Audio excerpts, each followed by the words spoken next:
Dah. Assalamualaikum warahmatullahi wabarakatuh. Waalaikumsalam warahmatullahi wabarakatuh. Halo teman-teman semua, selamat pagi menjelang siang, siang nih. Selamat pagi dan menjelang siang juga untuk Bapak Ibu guru, untuk Ustaz Dika dan juga Pak selaku wali kelas kami. Pada kesempatan kali ini kelompok 2 izin untuk menjelaskan dan juga memaparkan mengenai hasil dari P5 kami dari rekayasa dan proyek P5 rekayasa dan teknologi. Tetapi sebagaimana kata pepatah, kalau tak kenal maka sayang, maka izinkan kami terlebih dahulu untuk menjelaskan untuk memperkenalkan diri kami. Perkenalkan, nama saya Putri Aisyah Saki, absen 24. Saya Hanuna Hari, absen 10. Saya Kevin Kana, absen 14. Saya Faisal Alfian Saputra, absen 9. Saya Kristen Wijaya, absen 12. Saya Ahmad Juwariasi, absen 2. Saya Valencia, absen 2. Saya Siti Kumairo, absen 31.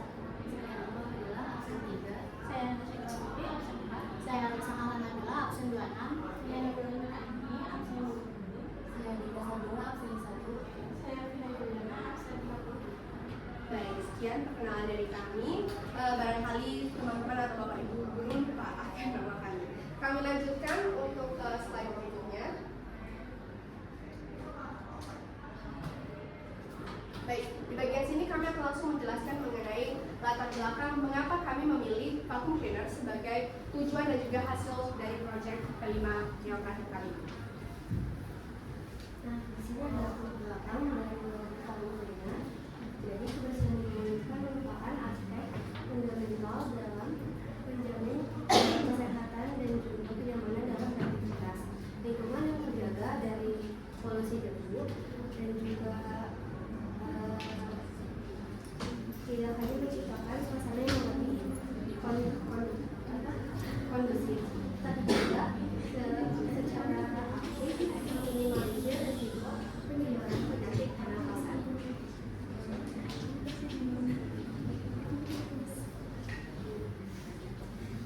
Nah, namun dalam prakteknya proses pembersihan ini seringkali memakan tenaga dan waktu yang tidak sedikit. Atas solusi dari masalah tersebut, maka kelompok kami menginisiasikan untuk membuat vacuum cleaner berbasis robotik. Nah, pemilihan proyek ini didasari oleh keinginan kami untuk mengintegrasikan teknologi sederhana ke dalam kehidupan sehari-hari. Dengan sistem otomatisasi, robot ini berguna untuk membantu manusia dalam membersihkan kotoran dan debu secara efisien, efektif, dan juga presisi.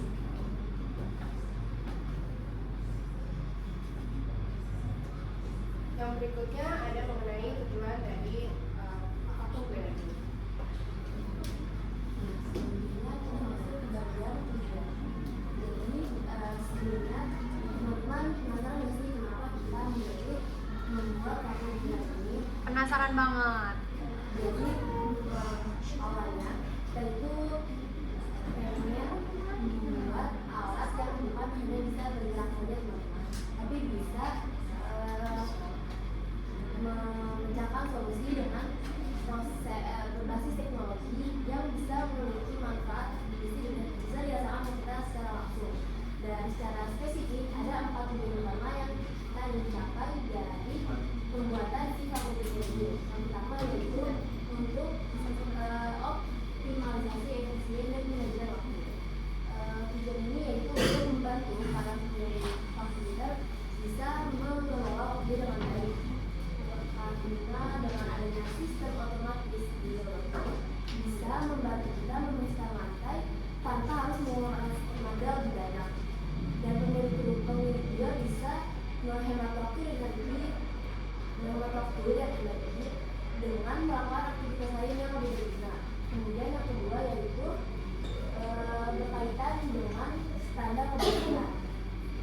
Seperti yang teman-teman lihat, hasil robot kami bodinya cukup besar, meskipun berbeda dari vacuum cleaner yang ukurannya kecil pada umumnya. Jadi fokus utama hasil vacuum ini itu di programnya itu teman-teman bisa melihat otomatis sendiri. Karena rancangan awalnya memang untuk menyedot debu di lantai secara merata dan bisa menjangkau area-area permukaan lantai secara menyeluruh tanpa ada satupun debu-debu yang tersisa. Baik, selanjutnya yang ketiga, reduksi beban kerja manual, yaitu meminimalisir keterlibatan tenaga manusia dalam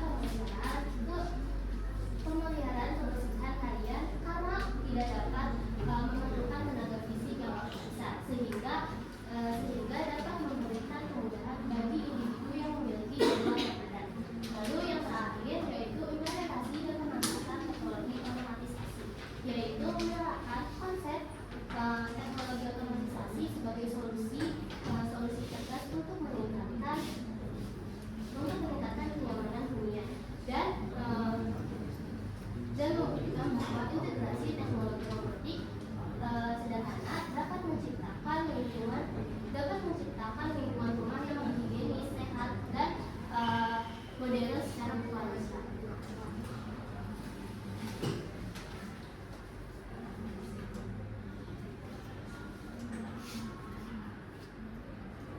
Selanjutnya ada alat-alat, yaitu alat-alat yang digunakan sebagai perakitan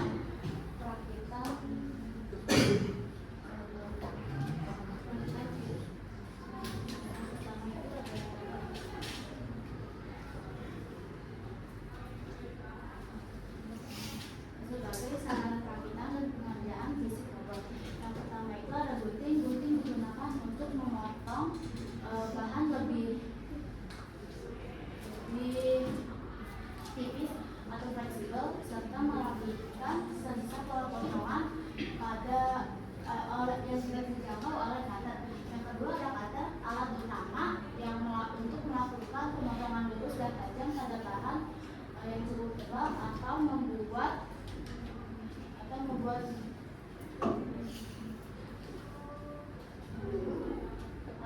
lubang di bagian tengah bola. Terus di sini ada alat tulis, ada pensil dan penggaris. Pensil digunakan untuk membuat sketsa desain, menandai titik put atau membuat pola potong pada bahan dasar agar hasil rapikan dan presisi. Terus yang keempat ada penggaris. Ini sangat penting untuk memastikan ukuran pola sesuai dengan rancangannya. Oke, selanjutnya itu adalah tembak. Alat lem tembak itu digunakan untuk mengelem beberapa bagian di sini jualan. Ada di kardus, karena lem tembak itu bisa dibilang sangat cepat untuk keras dan dia itu sangat kencang untuk menempelkan sesuatu. Nah, itu ada OB. Alat vital menggunakan memasang baut dan skrup baik saat menyatukan rangka maupun saat mengunci komponen elektronik seperti spesial Arduino dan dudukan motor agar tidak goyang.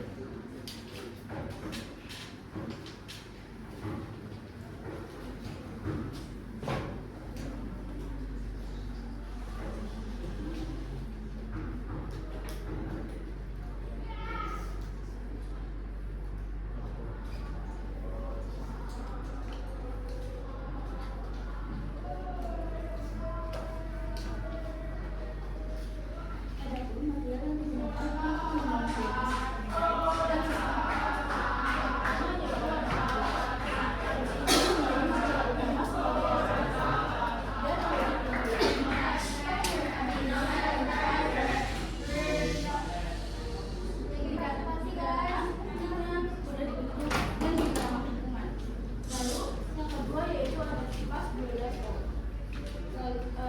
kipas 12 volt ini komponen mekanis utamanya yang dimodifikasi untuk menciptakan daya hisap dan juga penyedot debunya. Lalu yang ketiga yaitu ada kardus gendap. Kardus gendap ini digunakan untuk menampung debu atau sampah yang dihasilkan oleh daya hisap. Lalu yang keempat yaitu ada roda pelek. Nah, roda pelek ini menjadi penggerak utama yang dimodifikasi yang dikombinasikan dengan roda penyeimbang agar robot dapat bermanuver dengan stabil. Lalu yang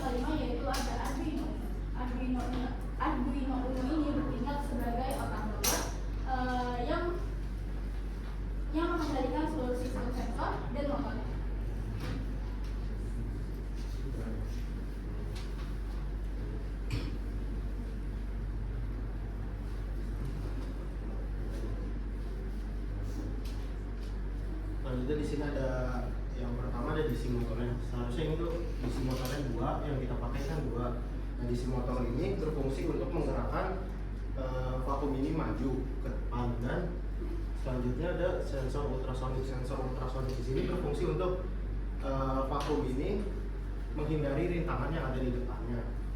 Lalu selanjutnya ada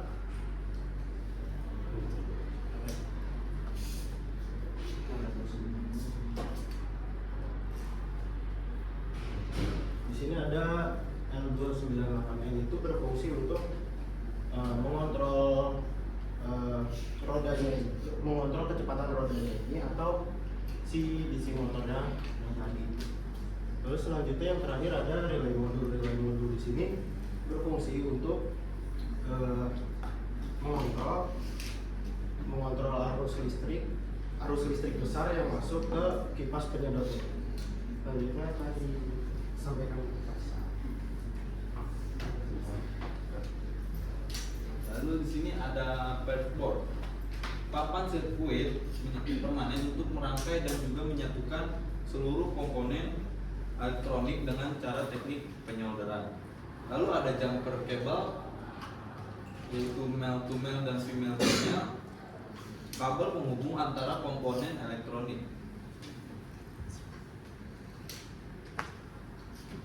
Lalu ada battery and battery holder, sumber daya energi listrik yang listrik utama untuk menghidupkan robot.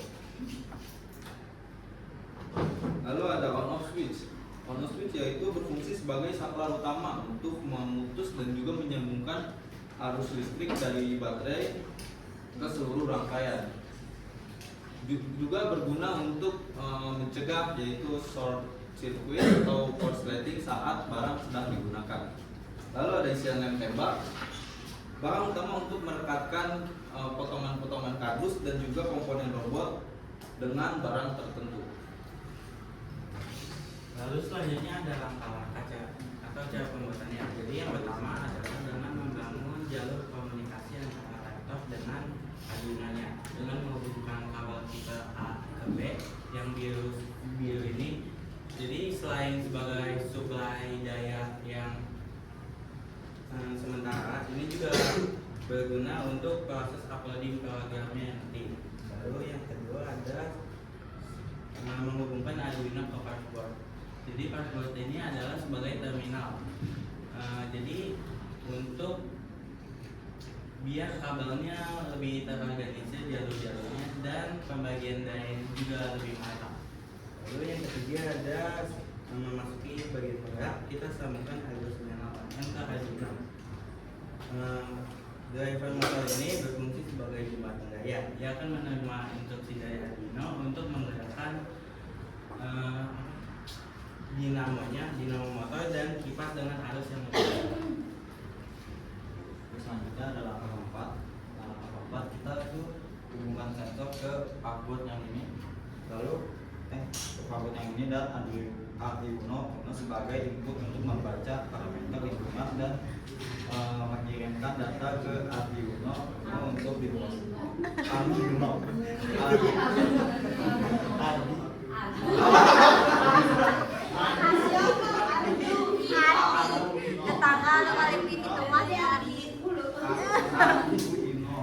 Langkah kelima, sambungkan modul relay ke passboard. Langkah kelima, kita sambungkan modul relay ke passboard dan L298M sebagai saklar elektronik otomatis yang memisahkan arus rendah Arduino sebagai Arduino dengan arus tinggi perangkat output. Langkah ke-6, kita hubungkan kipas DC ke relay dan passboard agar kipas menyala atau mati sesuai interaksi dari relay berdasarkan data sensor. Oke, langkah ke-7 penyambungan penyangga baterai. Jadi penyangga baterai disambungkan di antara saklar dan modul L298N. Ini gak ada fotonya, ada tulisan. Nah, yang ini dia terhubung sama si saklar. Jadi si saklarnya berfungsi sebagai pengaman listrik. Jadi kalau perangkat gak digunain, dia bakal memutus aliran listrik itu sendiri. Langkah terakhir ada pemrograman Arduino. Setelah seluruh perangkat keras terpasang, tahap akhir adalah memprogram Arduino. Kode program dimasukkan ke dalam microcontroller agar sistem dapat bekerja secara otomatis dan terkoordinasi sesuai dengan skenario yang kita buat sendiri, seperti ban yang kita pakai dengan kekuatan 350 untuk badan kanan, yang kiri lebih pelan karena untuk membelokkan si robotnya itu sendiri.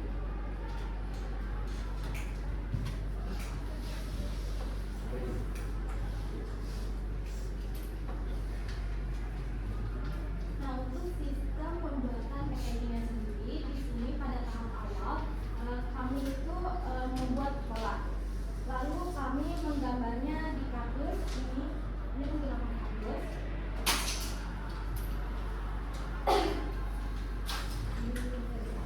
Pada kardus sesuai dengan dimensi komponen yang telah kami ukur sebelumnya. Nah, pola apa aja yang mencakup kardus ini? Yang pertama itu ada pola dasar vakum, yang dimana berfungsi sebagai fondasi. Ini yang di bawah, ini adalah fondasinya. Lalu habis itu ada pola dinding penutup bodi yang ini, yang dimana berfungsi sebagai pelindung seluruh komponen elektronik di dalamnya. Lalu ke tahap yang kedua yaitu tahap pemotongan dan juga pembentukan, di mana pada tahap ini pola-pola yang tadi sudah kami bentuk itu mulai kami potong menggunakan cutter dan juga gunting. Pada tahap ini fokus utama kami itu yaitu pada bagian bawah vakum, karena kami harus melubanginya secara presisi untuk jalur masuknya debu ke kipas vakum. Dan juga kami harus membuat celah untuk menaruh rodanya supaya rodanya itu nanti dapat bergerak dengan bebas tanpa hambatan. Lalu ke tahap yang ketiga itu ada tahap perakitan. Di sini pola-pola yang telah kami ukur, telah kami potong, mulai satu persatu kami rekatkan menggunakan lem tembak.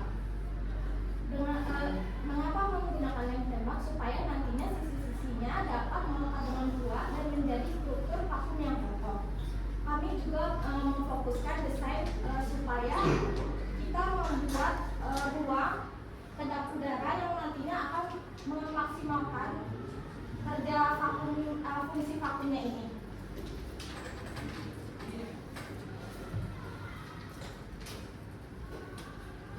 Selanjutnya ada pemasangan komponen.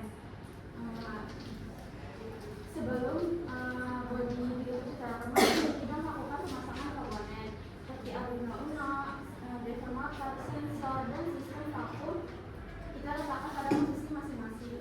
Ini adalah tahap yang krusial untuk memastikan kabel-kabel terpasang dengan benar dan tidak ada komponen yang saling berbenturan agar saat robot dinyalakan itu nggak kemana-mana gitu.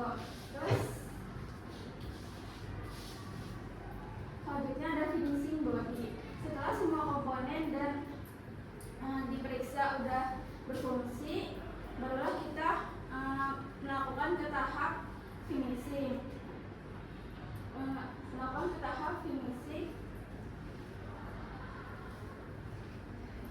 Kita melapisi bodi kardus ini dengan cat dan lukisan kecil agar bodinya itu terlihat lebih bagus gitu, ada motifnya. Selain itu dia juga berfungsi untuk menutupi bekas-bekas lem dan sambungan kabel.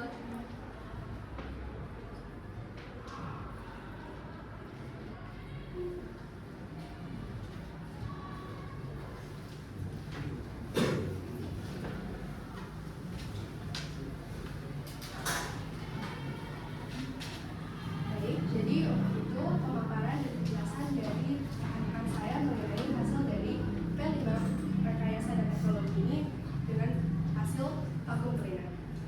Nah, untuk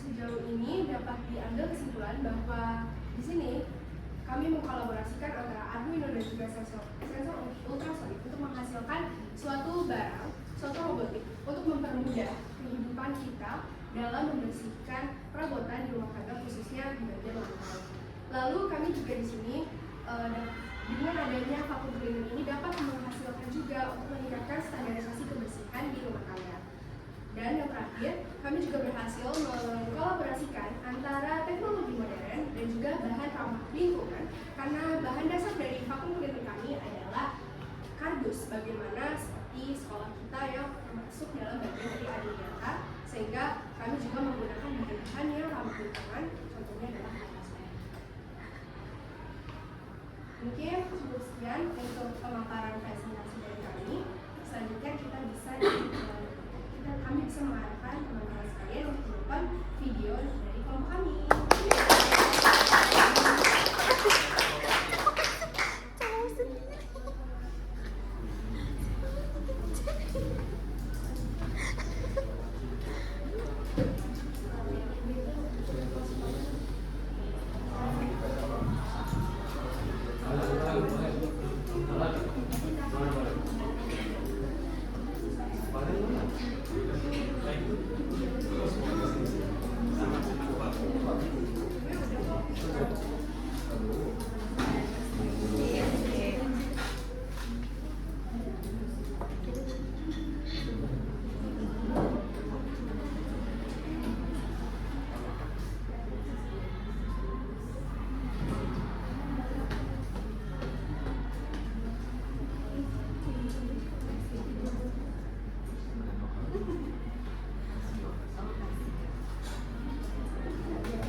The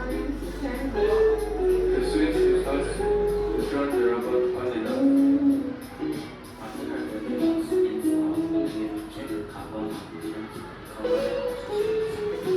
And now, we enter the trial phase. The robot is turned on to see the movement and function of the vacuum cleaner. From this trial, the robot can already move and vacuum, although it still needs improvement.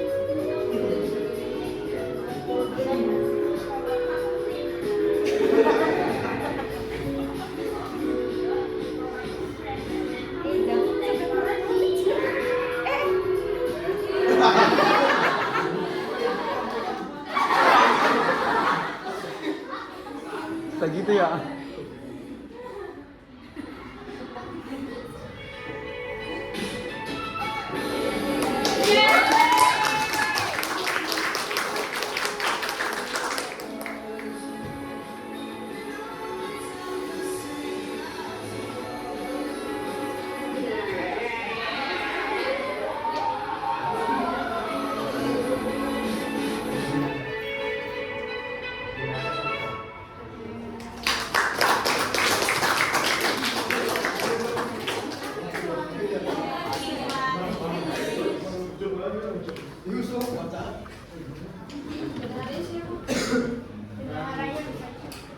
Berapa biayanya sih?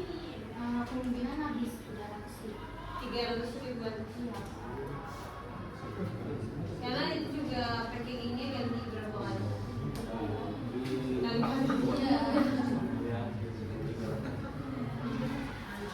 Yang biru.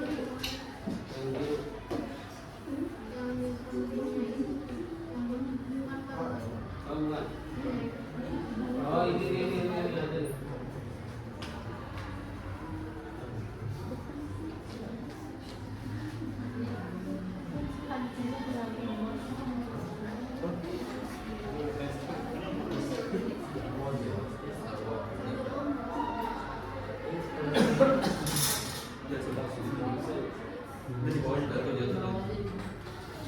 Baik, sekarang kami akan mencoba dan juga cara kerja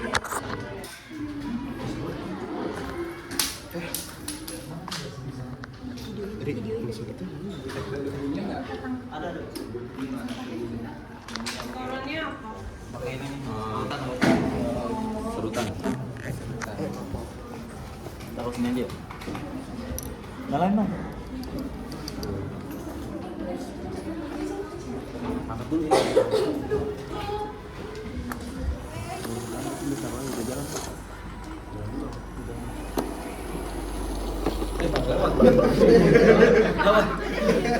Nah ini kelewat.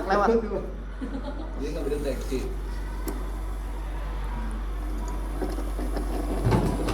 Sebab mungkin aku sebab.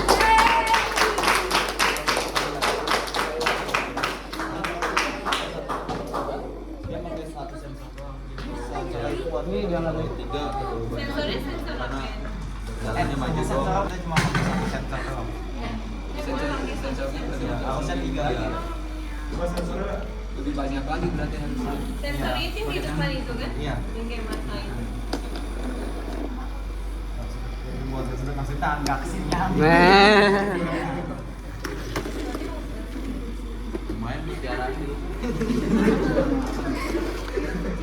Jadi dia kayak mainan remote kan kadang-kadang begini balik lagi. Iya. Ini bisa nggak? Arduino-nya itu bermasalah. Kita udah kayak 3 kali ganti Arduino Uno-nya dan baru yang terakhir berhasil yang dipinjemin sama Pak Arya. Jadi kami udah beli 2 kali Arduino gitu. Karena baterainya yang ada di dalam ini itu terbagi lagi kekuatan baterainya itu sama roda, kipas, terus dan sensor-sensor yang ada di dalam ini. Jadi kadang tuh suka lemah itu kekuatan. Lebih kompleks ya. Iya. Jadi emang kami trial and error-nya sampai hari ini juga kami masih trial and error sih Tapi sebetulnya. ya masih bisa bergerak dan masih bisa nyedot gitu ya. Alhamdulillah.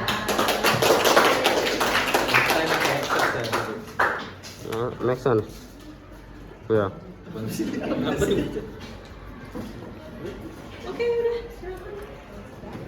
Baik. Sepertinya sedikit saja hasil pemaparan dari hasil kelima kelompok 2.